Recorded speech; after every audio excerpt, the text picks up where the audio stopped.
definitely need to work out. All right. Good morning. Hopefully. Hey, Divine Success. Hey, Tracy Riggs. Hey. I can give it a couple minutes. I'm about to get in here and work out as I promised myself I would. I'm gonna give it just a couple of seconds here and then I'll get started. Hey, Divine Success. Who is that? Divine Success, do we know each other? I can vaguely see that profile picture on there. So, excuse me. Y'all know I always have some kind of music going. So, okay. Hey, Lady Clyce. Hey, is that my cousin Keisha? Hey. Oh, okay. You live in NYC. Hey there, East Coast. We just got back from Philly. And when I say my husband loved it, oh my gosh, he ready to uproot the family and move there. The culture was just a buzz. He just absolutely loved it. So that is you. Hey, my cousin. So glad to have you on the broadcast. So guys, you were there last night. That is one thing that he loves about the East Coast, how everything is so accessible. An hour and a half to New Jersey, hour and a half. Oh really? You hated Philly? Oh my gosh.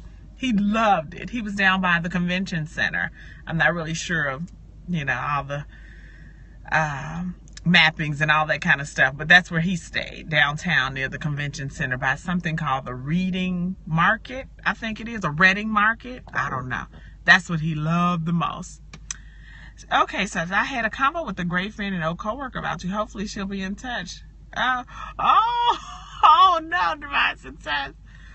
Well, I guess it's to each his own, huh? He loved it. He thoroughly enjoyed the culture and the food. He is a foodie big time. So he really enjoyed the food and really the diversity. We live here in Texas, and the area we live in is actually predominantly white. But we came from Chicago, an area that was great. We lived in Glenwood, and it was an area that was really very mixed, about middle to high income. But we are just used to a lot more diversity. So I think once he stepped into Philly and saw all of that diversity, literally from Asian to Muslim to Black to African to Ethiopian, I think he just found himself in a cornucopia of culture, and he loved it. Tracy, you said, where were we? He was actually in Philly. We did some traveling there. So I'm going to go ahead and get started. It's great catching up with everybody, but, yes, but, I do want to go ahead and get started so we can all get our day going, hopefully with some information that is of value, perhaps even a reminder to you, but just something to get you moving forward in the direction of your dream. So I am going to go ahead and get started. Tracy, New Orleans. We will talk about that on the after show. How about that? I have to tell you about my experience there. So, ready to get started, and we can go ahead. Hi, my name is Sherilyn Dorsey, and I am creator and founder of You're More Than Their Mother, and I teach entrepreneurial moms to reclaim, realign, and rebalance their lives and go after their dreams. Thank you so much for joining me. So today I want to talk about communication, and I want to talk about communication in a way that will actually free us up with ourselves and the way that we feel sometimes and think about ourselves, and it's also going to improve and free us up in relationship with other people. But before we're able to get better with other people, what I know for sure is that it has to start within first. We have to be in good relationship with ourselves first before we're able to be in good relationship with other people. Now, with that being said, while I'll talk about that in two ways, in that way, I'm also going to talk about it to you in business and how it is that it can accelerate your business, good communication, and the type of communication it is that you have going out. So when it comes to communication, let's talk about it from the relationship aspect. I want to talk about how the relationships that we have with, for example, significant others. Now, I've been married to my husband for almost 17 years. We've been together for 20 plus years, right? Since I was 16 and he was 17. And while I think I love him more than I did then, what I know about our relationship is that we communicate in a different way now than we did back in those years. Thank you, Divine. Thank you, Divine Success. We communicate differently now, or at least we should be communicating differently, because I have a different set of needs than I had when I was 21, when I was 23, when I was 25, when I was 30, right? And he does too. Although I'm with the same person, I can't expect him to be the same way, and I can't expect the same things from him, or I can't expect the same type of satisfaction from him or him me that was there 5-10 years ago. Now, not only can I not expect that, but I need to communicate my new wants and my new needs from him, right? I can't just expect him to be a certain way and get so comfortable just because we've been together for 20 plus years and just expect or assume that he will do a certain thing, or that he will give me a certain thing, or that we will be a certain way together. I owe it to myself first, and to him second, to communicate exactly what it is that I need from him right now. Because what's happening with us is, as we grow, as we learn, and as we stay in communication with one another, what used to satisfy us does not anymore. And what will happen from that is we get if it's not communicated effectively, that we're no longer happy with that, or that we're changing and that no longer serves us, what happens is both parties end up mad at each other. The husband, in my case, will get mad because he's like, and when I say mad, I am not proverbially speaking, I don't mean literally, but there's some type of angst or unrest there, as in, what's wrong with you? This has worked in the past, right? So what's going on with you now? And if I haven't communicated that to him, and I'm just assuming that he should know it, I'm holding him hostage to something it is that I want, but I haven't told him. So now I'm angry, right? Because my way of communicating actually has not been transferred over to him, so he doesn't know. I'm expecting it from him, and it's not happening. Now I have an attitude. How many times have we done that to one another, to our significant others? And it's really unfair when we do it to them as well as them to us, because they have no clue what it is that we need now. Now, absolutely, because you're in the same home often, or you're in close relationship, you can see people starting to change, and you can see that there is something gradual going on in them, but they have no way of knowing until you tell them. I operated under the aegis of, if I tell you, then I'll know that you know, right? And I think that that's only fair. Otherwise, I can't assume that you know anything. It's not fair to that person. It's not even fair to you. You want to feel good. The goal is to feel good. And the way that you can feel good is by telling people exactly what it is that you need from them. Okay? And that is no better person to do that with than your significant other or your spouse, right? So if you understand what I'm saying, if you're on here with me live, give me some hearts, let me know, give me some feedback if that applies to you, if this has happened, or if there's something that perhaps you can change, do better going forward. That also applies in relationships to our children. Yes, that also applies in relationship to our children. Now, you're on this scope with me, and I am your more than their mother, so usually I have moms with me. But let me tell you, as my kids grow up, and as my kids become teenagers and go into their young adulthood, they need something different from me now than they did when they were toddlers and babies, right? And I need to communicate that to them as I am teaching them to communicate what they need to me.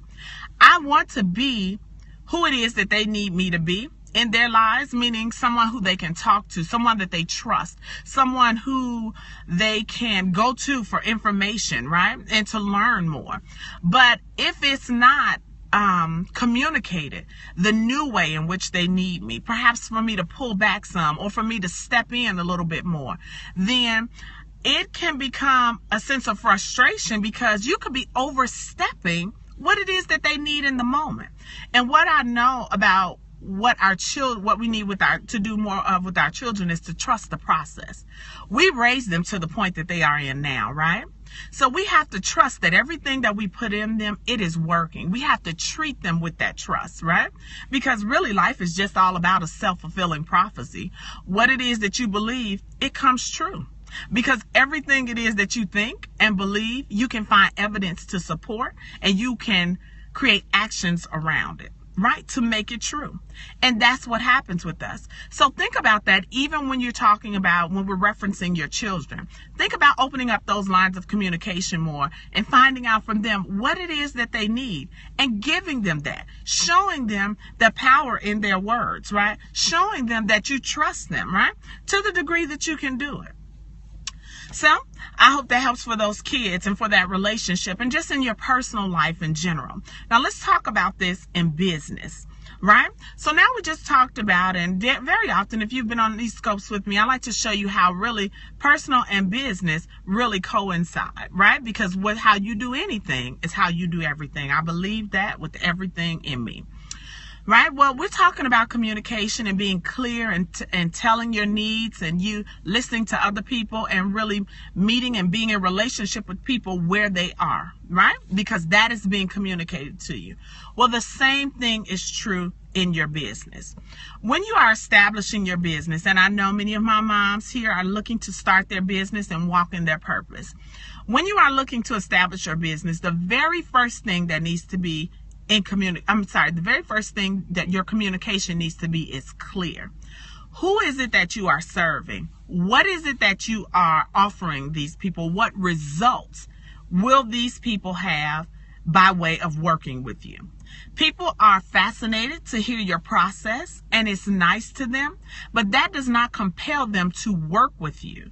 What compels them to work with you is you clearly communicating the results that they will get from working with you.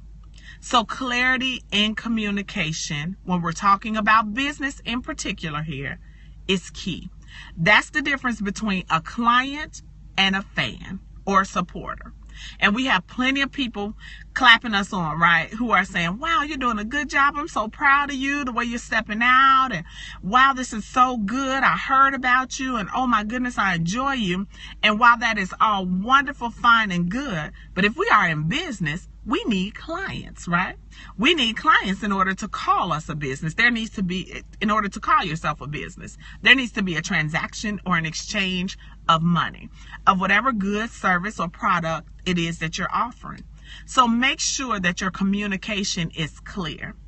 Once you have that communication in place and it is time for people to work with you, that is the result. That is the action. That is the coaching. Those are the skills that they should be getting throughout your services in order to match up with the objective or the goal it is that you told them that they will be getting from the beginning. Everything that they do should be in support of that. Does that make sense? Everybody still with me on that? Or okay. Okay. Alrighty. Thank you so much for joining, Tracy. So you have a great rest of your day too. So I hope that makes sense for you. I hope that that brings some things together for you. And I really want to share this though before I go. I was really inspired to talk about this today, really at this time, because if you all haven't seen it, I saw something called Mrs. and Mr. Smith. And it was about Emmett. Oh gosh, I was about to say Emmett.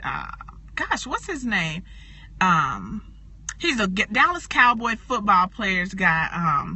Emmitt Smith, is it? I think his name is Emmitt Smith, if my memory serves me correctly. But anyway, he's married to Pat Smith. And they had a wonderful special that came on Oprah Winfrey's network. It came on and she was just really, she is in Pat, the wife. She was just really, really sounding so stretched and stressed because she was really feeling overwhelmed at her role as a mom and as a wife. And she really fell into the direct target of who it is that I talk to, meaning moms who find themselves stuck in a rut, who have put motherhood before themselves, things like that. But gosh, she just really wanted some understanding around how she was feeling. And she felt like she wanted to be seen in a different way and to show up in the world. And Emmett, bless his heart, he just really could not see it. He didn't understand what she had going on. And there's no fault or no blame or anything like that there. But what has happened is she's let 15 years of a relationship go by without communicating her new wants, desires, and needs. No one is saying that we have to know everything that we want all at once. But as we learn and as we change, it's our job to communicate to our significant others, our children, and everybody that's around us or in relationship with us, our new needs, wants, and desires.